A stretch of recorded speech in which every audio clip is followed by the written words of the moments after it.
नमस्कार सभी को। आप सभी का आपके अपने इस यूट्यूब चैनल पर हार्दिक स्वागत है। आज हम एनसीईआरटी कक्षा 11 के जो अनिवार्य हिंदी आरोह भाग 1 पुस्तक है उसका अध्याय नंबर 17 प्रस्तुत कर रहे हैं। ये अध्याय गज़ल से संबंधित है जो कवि दुष्यंत द्वारा रचित है। तो पहले हम इनका जीवन परिचय पढ़ लेते हैं। दुष्यंत कुमार का जन्म सन 1933 ईस्वी को राजपुर नवादा गांव उत्तर प्रदेश में होता है। इनकी रचनाओं की बात करें तो सूर्य का स्वागत, आवाज़ों के घेरे, साये में धूप, जलते हुए वन का वसंत, ये इनके काव्य हैं। एक कंठ विष पाई, ये इनका एक गीति नाट्य है। छोटे छोटे सवाल, आंगन में एक वृक्ष और दोहरी जिंदगी, ये इनके उपन्यास है। इनकी मृत्यु सन 1975 ईस्वी को होती है। दुष्यंत कुमार का साहित्यिक जीवन इलाहाबाद से शुरू होता है। वहाँ की साहित्यिक संस्था परिमल की गोष्ठियों में वे सक्रिय रूप से भाग लेते रहे और नए पत्ते जैसे महत्वपूर्ण पत्र के साथ भी वो जुड़े। आजीविका के लिए आकाशवाणी और बाद में मध्य प्रदेश के राजभाषा विभाग में इन्होंने काम किया था। अल्पायु में ही उनका देहावसान हो गया था, किंतु इस छोटे जीवन की साहित्यिक उपलब्धियां कुछ छोटी नहीं है। गजल की विधा को हिंदी में प्रतिष्ठित करने का श्रेय अकेले दुष्यंत कुमार को ही जाता है। उनके कई शेर साहित्यिक एवं राजनीतिक जमावड़ों में लोकोक्तियों की तरह दोहराए जाते हैं। साहित्यिक गुणवत्ता से समझौता न करते हुए भी दुष्यंत ने लोकप्रियता के नए प्रतिमान कायम किए हैं। एक कंठ विष पाई शीर्षक गीति नाट्य हिंदी साहित्य की एक महत्वपूर्ण एवं बहुप्रशंसित कृति मानी जाती है। यहाँ दुष्यंत जी की जो गजलें दी गई हैं वह उनके गजल संग्रह साये में धूप से ली गई है। गजलों में शीर्षक देने का कोई चलन नहीं है, इसलिए यहाँ कोई शीर्षक नहीं दिया जा रहा। गजल एक ऐसी विधा है जिसमें सभी शेर अपने आप में मुकम्मल और स्वतंत्र होते हैं। उन्हें किसी क्रम व्यवस्था के तहत पढ़े जाने की दरकार नहीं रहती। इसके बावजूद दो चीज़ें ऐसी हैं जो इन शेरों को आपस में गूंथकर एक रचना की शक्ल देती है। एक रूप के स्तर पर तुक का निर्वाह और दो है अंतर्वस्तु के स्तर पर मिजाज का निर्वाह। जैसा कि आप देखेंगे यहाँ पहले शेर की दोनों पंक्तियों का तुक मिलता है और उसके बाद सभी शेरों की दूसरी पंक्ति से उस तुक का निर्वाह होता है। और आमतौर पर गजल के शेरों में केंद्रीय भाव का होना जरूरी नहीं है, लेकिन यहाँ पूरी गजल एक खास मन स्थिति में लिखी गई जान पड़ती है। राजनीति और समाज में जो कुछ चल रहा है उसे खारिज करने और विकल्प की तलाश को मान्यता देने का भाव एक तरह से इस गजल का केंद्रीय सूत्र बन गया है। इस प्रकार दुष्यंत की यह गजल हिंदी गजल का सुंदर नमूना प्रस्तुत करती है।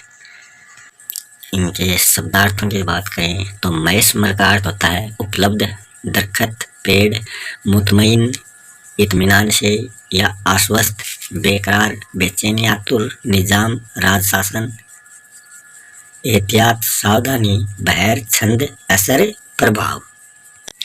प्रस्तुत कर रहे हैं दुष्यंत कुमार की गजलें।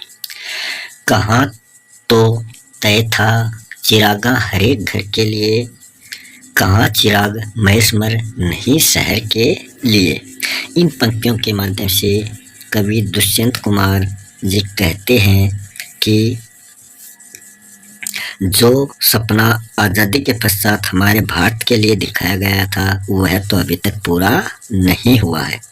हमारे नेताओं ने हर घर में खुशियों के दीप जलाने के सपने दिखाए थे, अर्थात सुख सुविधाओं की बात उन्होंने हमसे कही थी। जबकि आज तस्वीर कुछ अलग ही है।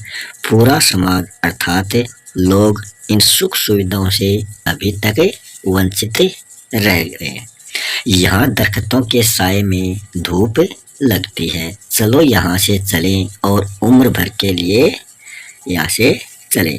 इन पंक्तियों के माध्यम से कवि दुष्यंत कुमार कहते हैं कि जो दरख्त के रूप में संस्थाएं लोगों के कल्याण के लिए अस्तित्व में आए थे, वे संस्थाएं ही आम आदमी का शोषण करने लगी हैं।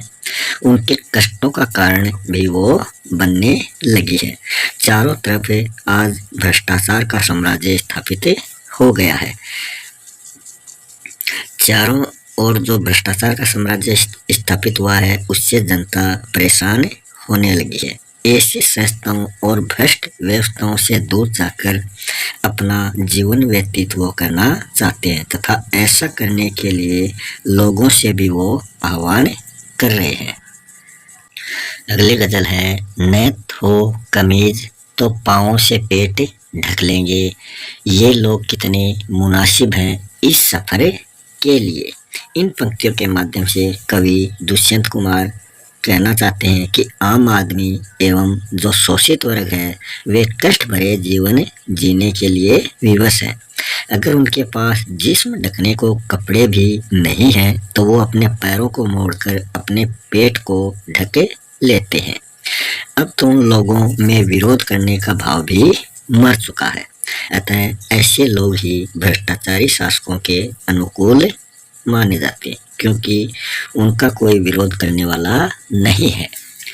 खुदा नहीं न सही आदमी का ख्वाब सही, कोई हसीन नज़ारा हो नज़र के लिए। इन पंक्तियों के माध्यम से कवि दुष्यंत कुमार कहना चाहते हैं कि दुनिया में खुदा नहीं है तो क्या हुआ, आदमी के पास खुदा के होने का ख्वाब तो है, सपना तो है।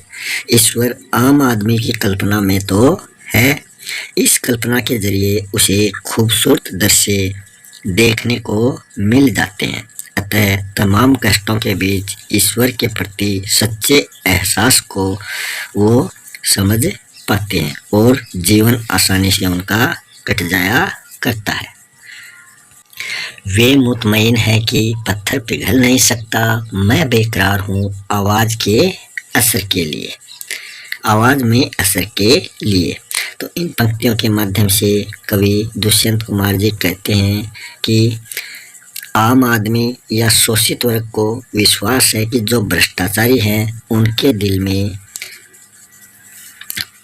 दिल पत्थर के समान होते हैं, अर्थात उनमें संवेदना नहीं होती।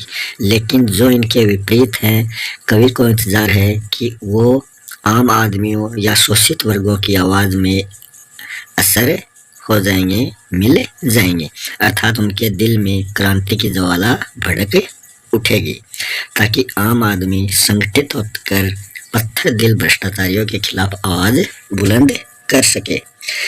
फलस्वरूप भ्रष्टाचार का अंत हो जाएगा। तेरी निजाम है सिल्दे जुबान शायर की, एहतियात जरूरी है इस बहर के लिए।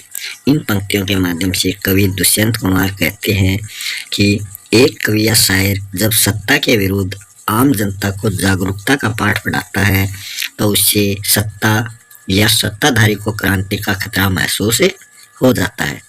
उन्हें अपना सिंहासन छीन जाने का भय सताने लगता है और वे खुद को बचाने के लिए कवियों की जबान अर्थात कविताओं पर प्रतिबंध लगाना शुरू कर देते हैं। ठीक उसी प्रकार गजल के जो बहर या छंद हैं, उनके लिए बंधन या माप की सावधानी बहुत ही जरूरी होती है। नेक्स्ट है, जिए तो अपने बगीचे में गुलमोहर के तले, मरे तो गैर की गलियों में गुलमोहर के लिए। इन पंक्तियों के माध्यम से कवि दुष्यंत कुमार कहते हैं कि जब वह अपने बगीचे में जब तक अपने बगीचे में रहें, हम जिंदा रहें या जिए तो बेशक गुलमोहर तले जिए, और जब मृत्यु निकट हो तो दूसरों की गलियों में भी गुलमोहर के लिए मरे। अर्थात मानव जब तक जिंदा है, वह अपने मानवीय मूल्यों को मानते हुए सुकून के साथ अपनी जिंदगी बिताए तथा जब बाहर की गलियों में मरने की नौबत आ जाएगी तो दूसरों के लिए भी इन्हीं मूल्यों की रक्षा करते हुए उसे मर जाना चाहिए। तो इस अध्याय में दुष्यंत कुमार जी की सभी गज़लें समाप्त हो चुकी हैं। मिलते हैं नेक्स्ट वीडियो में नए टॉपिक के साथ, तब तक के लिए आप सभी का धन्यवाद।